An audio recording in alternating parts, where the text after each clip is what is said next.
Lecture 28, Part 3, Ion Exchange Method of Water Treatment. This is used for producing demineralized or deionized water. It means इस method के through आप completely जो है वो cation और anions दोनों के को खत्म कर सकते हैं या remove कर सकते हैं by this method. Ion exchange reagents are high molecular weight, cross-linked organic polymers. These have porous structures. These are capable exchanging their H plus ion and OH minus ions with the hardness producing ions in water.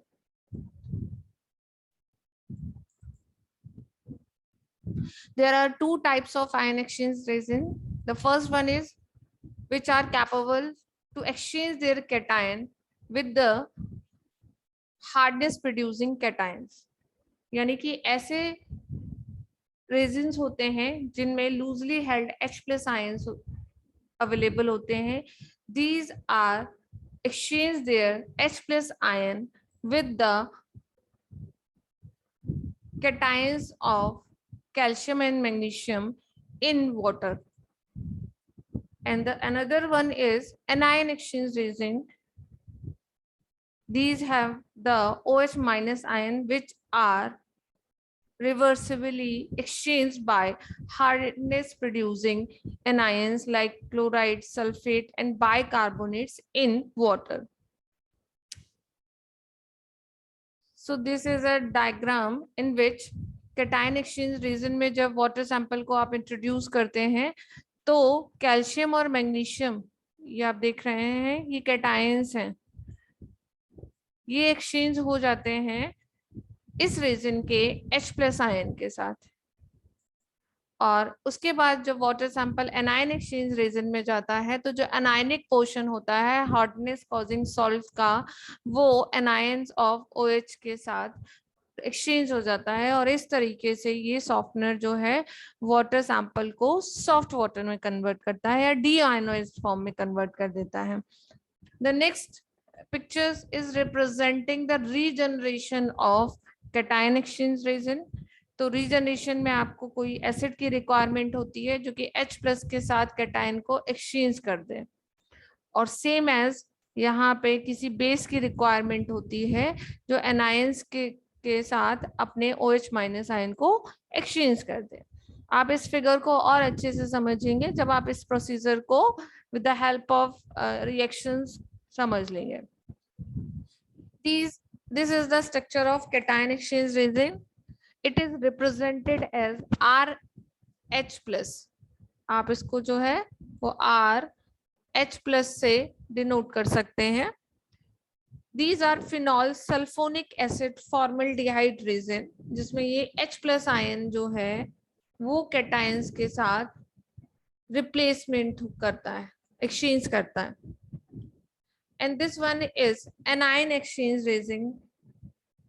It is the styrene divinyl benzene or amine formaldehyde copolymers contain quaternary ammonium, tertiary sulfonium or amino groups. These are capable their OH minus ion with the anions of the hardness causing salt. So what is the basic principle of this regeneration process or softening process?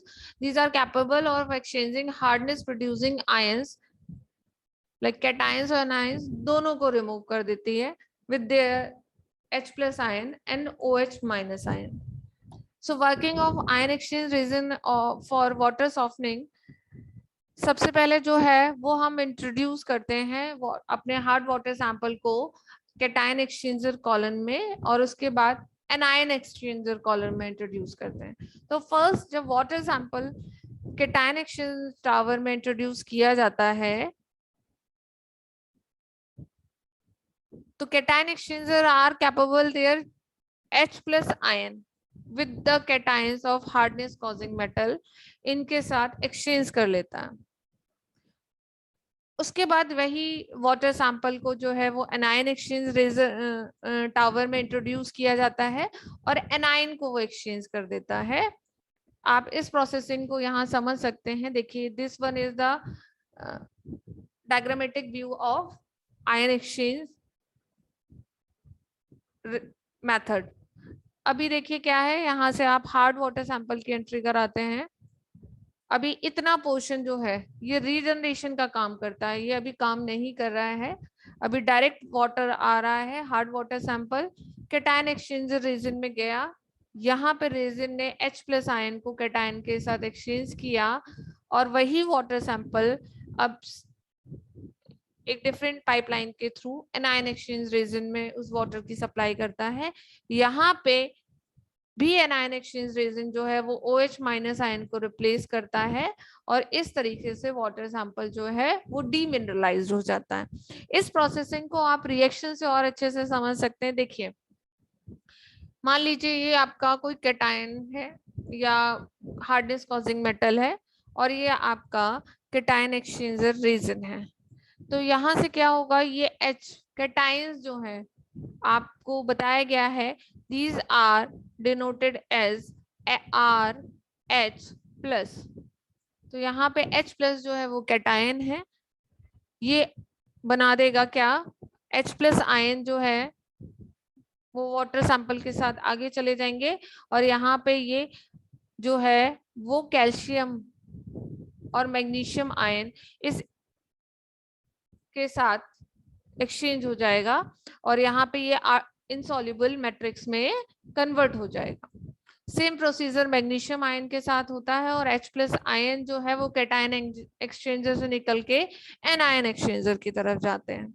अब क्या हुआ कि जब ये anion exchanger की तरफ जा रहे हैं तो वहां पे ROH है। अब यहाँ पे ये OH- आयन है, ये Cl के साथ एक्सचेंज हो जाएंगे या सल्फेट आयन के साथ या एनायंस जो हार्डनेस कॉजिंग सॉल्ट है उनके साथ एक्सचेंज करके RCl या R2SO4 इंसॉल्युबल मैट्रिक्स में चेंज हो जाते हैं और इस चैम्बर से मिल रहा है आपको H+ आयन और इस चैम्बर से आपको सिर्फ और सिर्फ मिल रहा है OH- ion.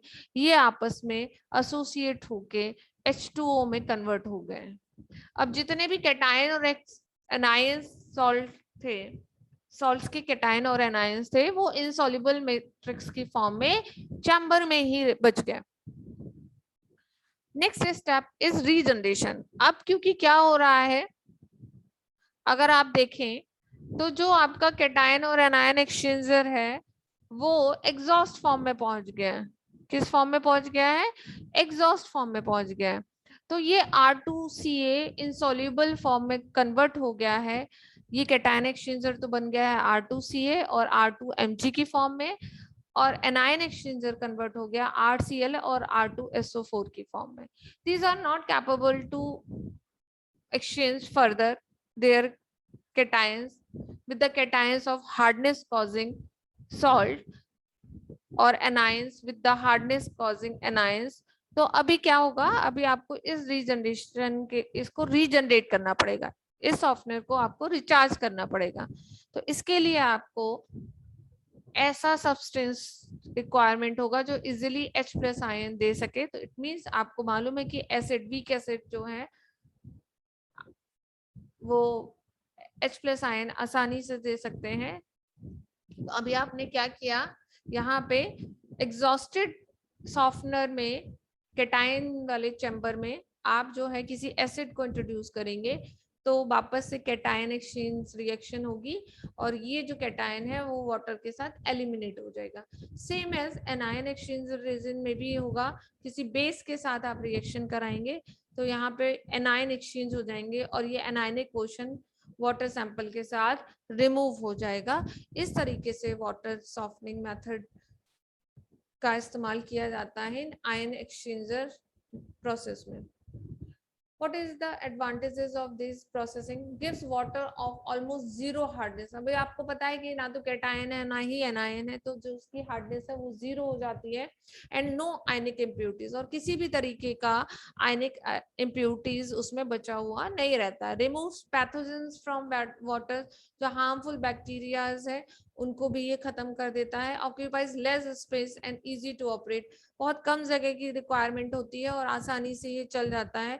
Negligible running cost, इसको चलाने के लिए ज्यादा आपको इन्वेस्टमेंट की रिक्वायरमेंट नहीं है. What are the disadvantages of this processing method? The setup is costly and it is used costly chemical. अब जो यहाँ इसमें chemicals use होते हैं, these are very costly. The water should not be turbid and the turbidity level should not be more than 10 ppm. Turbid water नहीं होना चाहिए. अगर turbidity present होगी water sample में तो वो क्या करेगी, pores को block कर देगी. What are the limitations of ion exchange method? Initial cost is high. जो आप setup करने जाएंगे इस process का तो उसकी कॉस्टिंग जो है वो बहुत हाई होती है. Use for small scale treatment of water, आप इससे बहुत सारा पानी जो है वो एक साथ अमाउंट में नहीं प्यूरिफाई कर सकते हैं. तो जब जहां जिस जगह पे छोटी रिक्वायरमेंट है, कम रिक्वायरमेंट है सॉफ्टनिंग ऑफ वाटर की, वहां इसको इस्तेमाल आसानी से किया जा सकता है.